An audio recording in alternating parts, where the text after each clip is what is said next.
breaking barriers and bridging the gaps between patients and doctors. Welcome to Brainstorming with the Docs and your co-hosts, Dr. Glenn Harrison and Dr. Kolby Condos. All right, everyone, welcome back to this week's episode of Brainstorming with the Docs. I'm Dr. Kolby Condos, my co-host, Dr. Glenn Harrison. How's it going, buddy? Doing great. I'm doing great. What have you been doing this evening? I tell you what, I got home, cut the grass, bathed the kids, fought a valiant war against like 9 million mosquitoes that are out in Minnesota right now. If you're from Minnesota, you know exactly what I'm talking about. This has been an absolutely awful year, and I am not a fan. So I was saying you're probably still hacking out mosquitoes. Oh, it's terrible, man. It is absolutely awful. I've had West Nile virus. I do not want that again. So I'm hoping that. So the next time you have to cut the grass, if you put the grass off because of the mosquitoes, you're probably going to build it up, the grass cutting, to something bigger than it really needs to be. Yeah. I mean, can you imagine? Well, so I'm guilty of this already. Like there's this one patch behind like kind of a corner of my house. It's a pain in the butt to cut. Mm-hmm. And it was a forest, an absolute forest. And I cut it. And when I cut it, there was probably 1 million mosquitoes in there. And I was like, oh, this is. Did you feel better after you conquered that dragon? I did, because my house looks like much more presentable now. My house looks like nice and trim and proper and in order, I guess is a good way of saying it. Whereas before it was just like in disarray and it looked like, terrible. I probably should have got a blight notice. So that's exactly what we're going to talk about a little bit. Not lawn care, but dragon slaying. Yeah. So if this is your first time watching or listening and you enjoy the podcast or you get value out of it, please hit like and subscribe, turn on notifications, because we're going to continue to roll out new content each and every week. And hopefully we do something that's applicable to you. So let's talk excuse me. Mosquito. Yeah. I just inhaled one. Let's talk about, are you building up your dragons? Mm-hmm. So what are dragons? Take it away. Okay. Dragons. Well, this is more of a concept that, I'm going to give credit to Dr. Jordan Peterson, because he talked about this. And then you and I started to talk about dragons. And dragons are something in our life that we built up to be more significant than really what they are. And they get bigger and bigger and bigger. And these dragons grow when we avoid them. And it plays directly into health, because there's so many things in health that we put off. And I find when we start doing this diagnostic functional medicine that we do, is people will put off certain things. Even it could be a diet or a lifestyle piece that they have to implement. And the longer they put it off, the more power they give the dragon, and the dragon gets bigger and bigger and bigger. Yeah, absolutely. And when we looked at this and we were talking about this, it was like, why do these things become such an obstacle for people? And basically we kind of narrowed it down to 3 basic things, right? Mm-hmm. Have you tried it before and you failed, right? Do you have some emotional scarring, or, you have some emotional attachment to the fact that you failed and that you didn't succeed. So you're thinking, well, I can't do it, or it doesn't work. Right. So you lose confidence. Then they don't want to try. Right. Mm-hmm. Number 2 would be like, you didn't see the results that you thought you would. If you're going to go on a diet and you've been on the diet for 6 weeks and you go, well, I didn't drop 20 pounds, so it didn't work. I might've dropped 8 pounds. But I didn't hit that number that I wanted to. So it must not work. And the weight is now more powerful. Yeah. Because, or the lack of the reduced weight loss, our weight loss efforts, I should say the weight gain is more powerful. It's now a mountain, because we believe we built it up in our minds that it's bigger than maybe really what it is based off our experiences. Yeah. And then the third thing that we kind of hammered out is that in all actuality, if we fail to combat these dragons, we fail to approach them head on. We don't want to start trying to look at how we can defeat them. What is the main reason why? It's really that we don't have the tools or strategies to manage them. Mm-hmm. If you're trying to manage your weight and you don't have the tools, AKA diet, exercise, lifestyle in place to help manage it, well, it's going to seem insurmountable. It's going to seem like it is never going to happen. It's going to seem like it is not doable. It's going to seem like it's going to be too difficult to even start to implement those changes. But in all actuality, if you look at gaining those tools, then they become a lot more manageable. And I think when we feel like we've exhausted all resources, because we only know what resources we have by the tools we have, right? There's we tend to think there's nothing else out there. And if we truly believe there's nothing else out there, well, we won't even search for other ones. I do see that with chronic illness in my office, where people are, they're struggling with something for, I don't know, 20, 30, 40 years. I know you see this, Dr. Kolby, as well. And, and we've kind of talked about this in other podcasts, where people come in, they still have to have some hope that there's other tools, if you will, or other advice. But there's the people who won't come in, because their dragons, they believe, are so big that all the tools they exhausted, they're done. There's nothing else they can do. And it creates a massive emotional burden on our shoulders. Absolutely. So, how, what caused the dragon to win, right? So what causes the defeat? We touched on that a little bit. Well, we can get into the tools. But we could think weight loss, or, I've had clients that sticking with a dietary piece has just always been the hardest thing, because they always fail and fail and fail. Sometimes they're even in support groups for eating and all of these things. And naturally they live their entire lives feeling that this dietary piece, or this food addiction, is everything. And they give it more than they should. We give these things that have beaten us down more power than they should. So the dragon wins, if you want to use the word dragon. The dragon wins when there's a failure for preparation. And this goes for anything in life. It could be school. If you're studying for a test and you don't study for the test, well, you fail the test. You weren't preparing for that, fighting that dragon. Or trying to eat properly, and we don't think about what we're going to have for a meal till our stomach's growling. Well, it's pretty easy to pick up the phone, and you don't even have to dial anymore. You can just hit the app button, and bang, there's something terrible on your doorstep. Right. There's diabetes, delivered diabetes, just like that. And so that's one thing. Failing to prepare, failure of self-awareness. This is an interesting. You want to touch on that a little bit?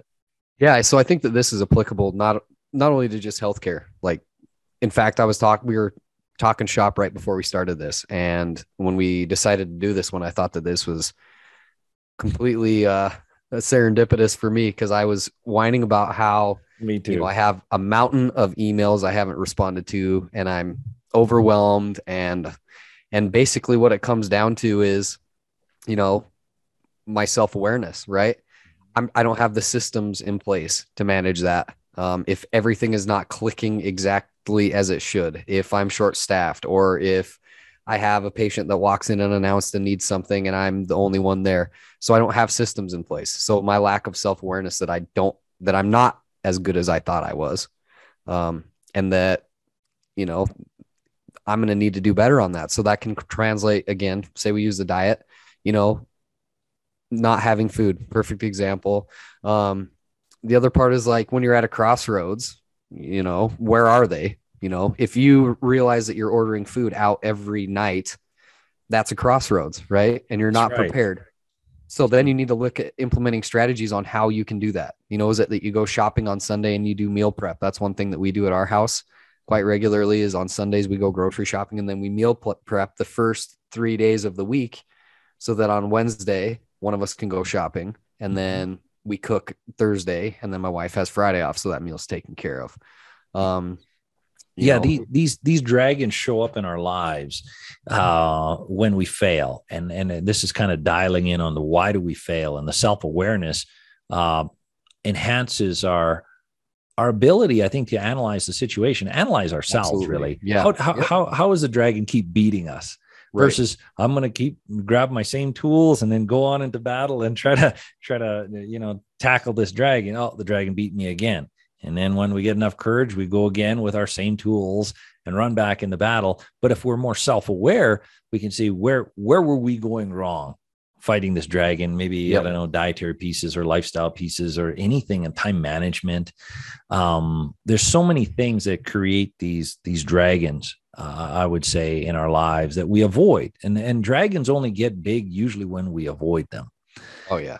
And then, well, I mean, it just makes sense, right? If you have 5 pounds you want to lose and you just keep putting it off, eventually that's going to become 25 or 30 or 50 or 100. That's right. I remember having a patient in my office a few years ago, and he had his whole entire family when they were at his age, they either, died from a heart attack or stroke, or they had severe diabetes. It was just this window of age, and he was approaching, and he was one of the younger one out of his siblings. And when he came in, one of his concerns was family health, heart health and blood sugar, diabetes and all this, but he didn't have any medical records whatsoever. He avoided doctors because he was avoiding those dragons. I get it. It was scary as all heck. And he had all this family history, but it wasn't until his wife wanted some help. And she's like, come on, honey, you're going to come into the office. We're going to go see Dr. Harrison. And then she helped him face his dragons. And I'll tell you, when we pulled his first blood work, it was bad. And, it didn't even phase on him because he knew it would be bad. And so he was following his genetic path. But, 3 months in, or 2 months in, I think it was only 2 months, when we did some follow-up labs,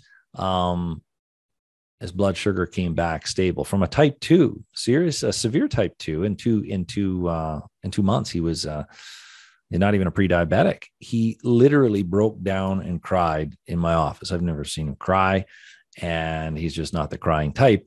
And I had to give him a few minutes because he beat that dragon that he built up to be this monster. Right. It was pretty amazing. And I truly didn't appreciate why someone could get so sad, but this podcast hits it exact. It was an avoidance, building up bigger and not even knowing if he'd be around for his kids. And then it straightened out. So very important.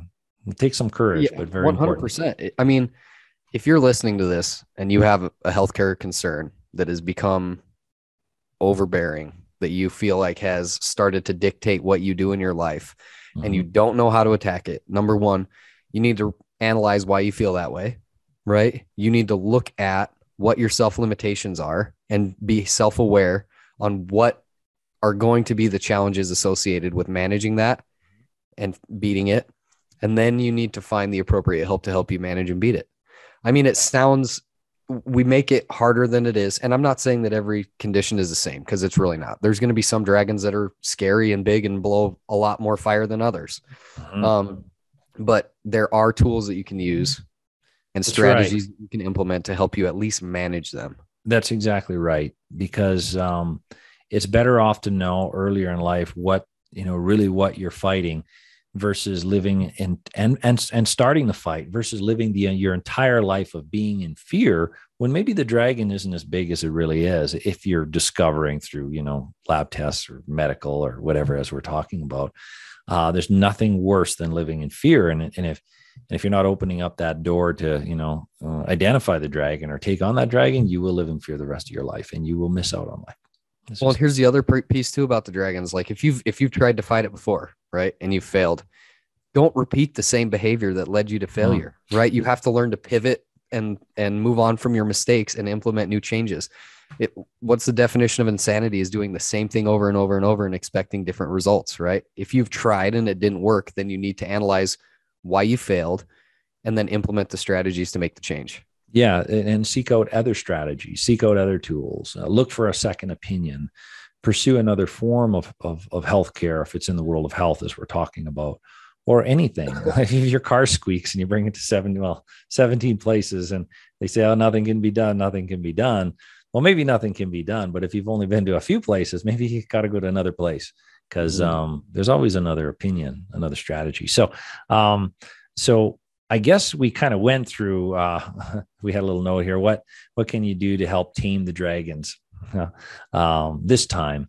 Like you said, analyze what you did previously, identify where the failure was, really, really dissect it versus just the avoidance. Because if we're just avoiding, we don't even ask questions anymore if we've been beaten down, because it's painful to analyze something that we failed with. I think it's very, very painful. It's like we're reliving our failure. And I guess it takes a lot of courage to kind of have that hard conversation with ourselves. Learning from past mistakes, of course, is one. Pivoting, you talked about that. Identify the emotional component that has built up this issue. So that's a very, very powerful thing. And then as we talked about, plan your steps when you're battling your dragon. Again, if it's an eating disorder, get the help, get the support, do everything, but analyze yourself. And then look at what are the other tools. I know we've been harping on tools, but that's really what it comes down to. Getting the courage to face the dragon. And then if you've been beaten down, pursuing other tools, other strategies. I guess it starts with courage, right? It really does. It really does. Yeah. Yep. So that is battling dragons and mosquitoes. And I just got bit on my foot. It was like, I don't know if you saw me bend down right there, but I was like, yeah. I even thought you were hacking out another mosquito. Yeah. He managed to like get between my shoes and my sock and literally bit me underneath the tongue of my shoe. You're getting smarter. So if you're a mosquito and you see all your buddies get smashed, he's dealing with his own dragons. And we're going to analyze this and how can we do this better?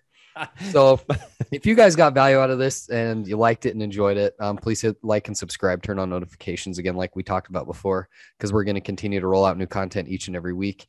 If you have questions, comments, you want to get a hold of us, you can do so at our email is info@brainstormingwiththedocs.com. You can always find more information about us and our practices online at northlakescheropractic.com for me, and for Dr. Glenn it is drgharrison.com. And stay tuned because we're going to keep these things rolling each and every week. That sounds good, Dr. Kolby. Watch out for those mosquitoes and don't grow those dragons. All right, man. Have a good evening. Bye-bye.